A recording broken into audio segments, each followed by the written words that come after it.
but as somebody who should have known too. I'm not 100% certain on that though.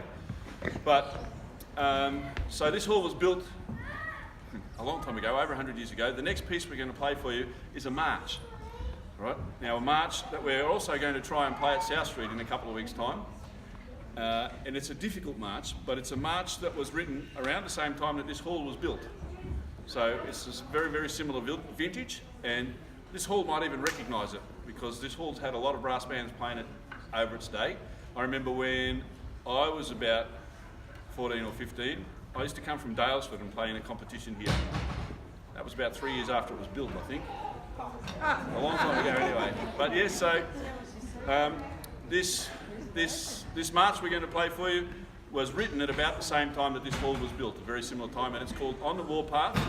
It's written by a bloke called Thomas Bulch. Now, Thomas Bulch was that much of a prolific music writer in his time. People wouldn't play all his music because they could fill their whole programs with music written by this one man. So he had about half a dozen different nom de plumes. And the nom de plumes would mean that somebody could play by his music by Thomas Bulch, by Henry Lasky, by whatever his other, and the program wouldn't look like it was all written by him, but it was. Anyway, he's a very, very clever man. This is a great little march. It's called On the Warpath.